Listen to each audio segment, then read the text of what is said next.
Welcome back to Celebrity Radio. It's Alex Belfield talking to one of my favourite people and a legend. Bill Medley, how are you? I am absolutely wonderful. Having a great time. I've just seen you live here at Harrah's in Las Vegas, and we spoke last October when you were coming to UK to do this huge tour. And here we are in a showroom, sold out, these people loving you, and you've never sounded better. Congratulations. Well, thank you. Thank you very much. I've been blessed. Well, the truth is people say, boy, you sound just like you did when you were a kid. The reason is I'm 75, but when I was 25, I sounded like I was 75. But now I'm having a ball. I'm having a great time and being with my, new partner, Bucky, Harrah. And he's just such a good, strong singer that it just makes it a lot of fun. There's three things that impress me about this show. Bucky's voice is sensational. He is wonderful. And that high register, it's sort of Bee Gee-esque at times and incredible. There's your voice, which is really the antithesis of that. At the bottom, your range is just so incredible, and that bass you have is fantastic. But your personality is what made the show so wonderful and was such a big surprise, because when I've seen you in the past, it's been you as part of someone else's show. This is you being a personality, and it's wonderful. It's so funny and warm. Well, I just got started doing that years ago.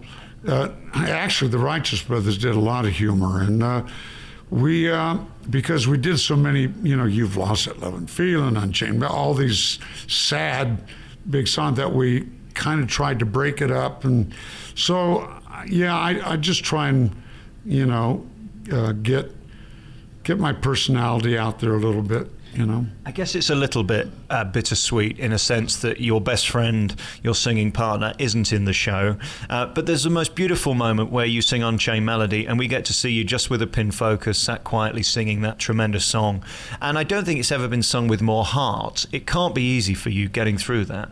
No, it's not easy because they show the video, and it's a lot of pictures of us, Bob, a lot of pictures of Bob, and it never gets, it's never gone, and I don't want it to be gone. I want it to be emotional for me. I started this interview by saying the legend, and you are. Does it ever become normal when you switch on the radio on this station and that song's being playing, and then on another station a different song's being played? Because across the generations with that revival in the 80s, you've got people who are now in their 80s who love you, but people in their 30s who adore you too. Yeah, that having the radio jump back in on, Top Gun with Love and Feeling, Dirty Dancing, Time of My Life, and Ghost with Unchained Melody just made us right back. And, we just had a blessed career, and I still feel that, I'm just so blessed. I'm so blessed to be here working, having a great time, singing songs that I recorded when I was 25. And, life could not be better. And my daughter's on stage with me. She sings Time in My Life with me. And, life just couldn't be better.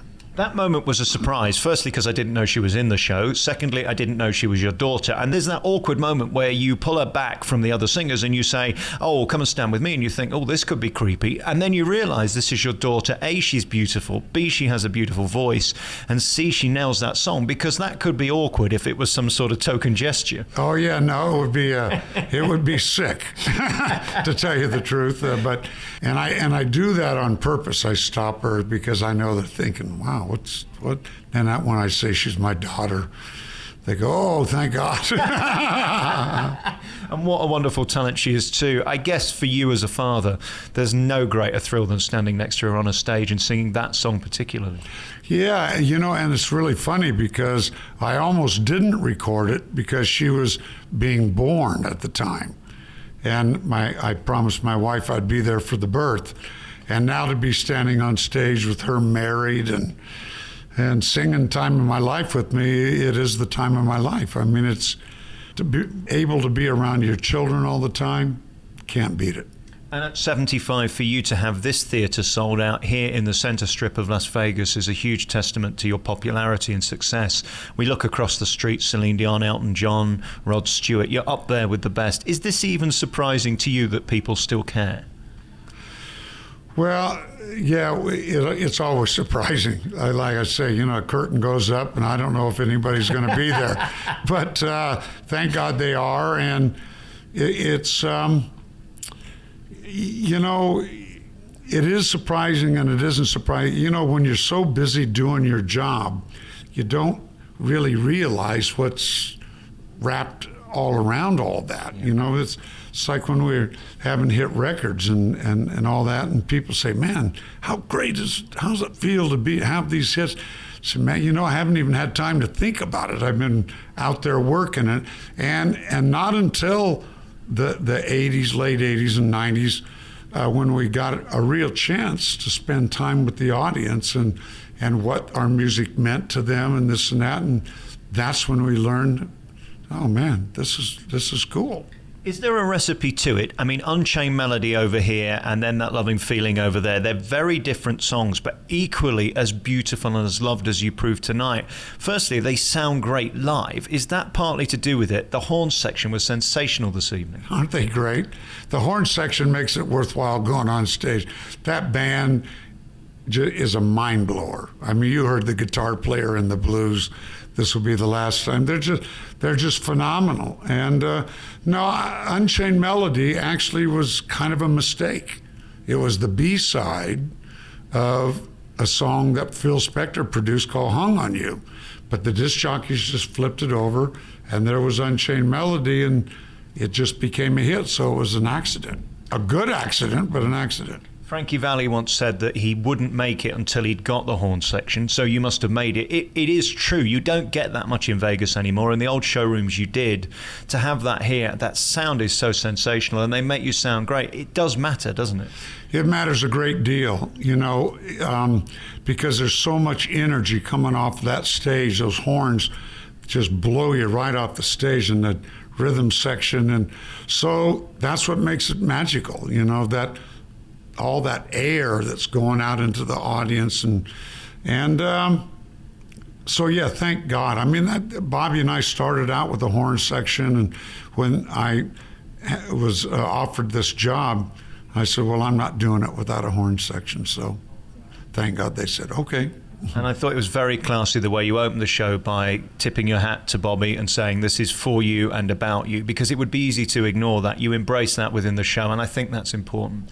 Well, yeah, you certainly want to get the elephant out of the room. There's obviously Bucky isn't Bobby Hatfield, and we don't even want to try and disguise it. I mean, Bobby Hatfield, the Righteous Brothers Bill Medley and Bobby Hatfield can't replace Bobby. All Bucky can do is fill in for him, and he's doing a sensational job. One of my favourite moments in the show, as well as your greatest hits, which of course we get to hear from beginning to end, was that beautiful gospel number you did where the band came forward and just sang with you a cappella. Sensational bit of staging and theatre as well, proving that you've all got such unique and amazing voices. Yours at the bottom, though, again, so rich and so powerful. What has that taken out of you as we sit here after the show? Oh, when I walk off, I'm pretty pooped for about 5 minutes, and then I'm just back. I'm back. Let's do it again. I don't know. I'm 75, and here's the great thing, and this is the truth. You come to work, and you get in your clothes, and you start gearing up to be one of the Righteous Brothers, and by the time I go on stage, the 25-year-old Bill Medley goes on stage, and I leave the 75-year-old guy in the dressing room, and that's the truth. And the audience, people say, how can you keep singing Love and Feeling and all those songs all these years? I said, because the minute you go, you never close your, the minute you do it and people start hugging and this and that, it's just it's a turn on. It just takes you right back to 25, and I truly think that's why people in this industry last so long, if they really love it, and take decent care of themselves. They'll do it until they come get you with a shotgun. And here's what I'd like to say to anybody in this town or anywhere around the world that wants to be a performer or a singer. Come and see you do what you do, aside from the music. The way you handled the crowd and the band leader and the drummer, and your warmth on stage is so magnetic and brilliant. You are really the epitome of a Vegas headlining star, and you so deserve to be here. It was a thrill seeing you. Well, thank you very much. Thrill seeing you. I hope to get back over there. You must. You came last year. Did you have fun when you came to You know, I had a ball, and the great thing was all I had to do is go, "Oh, my love," and the whole audience would sing the song. I didn't even have to be there, you know, and they sang the whole songs, Love and Feeling, they sang. And but it was great, and there was wonderful people on the show, and unfortunately David Guest just passed away, and it was it was his show, and I just had a ball. I love it there, and I want to get Bucky and get over there as the Righteous Brothers, and I think it would be a lot of fun. Well, I can honestly say I've seen about 50 plus shows in my 3.5 weeks I've been here, and this is one of my favorites. You are a star and you're a gentleman, and I loved it. Thank you very much for talking to me. It's been my pleasure. Thank you. My pleasure. You can see the Righteous Brothers here at Harrah's in Las Vegas, playing throughout the week, Wednesday through Saturday, and throughout the year now, signed until December. Congratulations. Thank you. Got a job.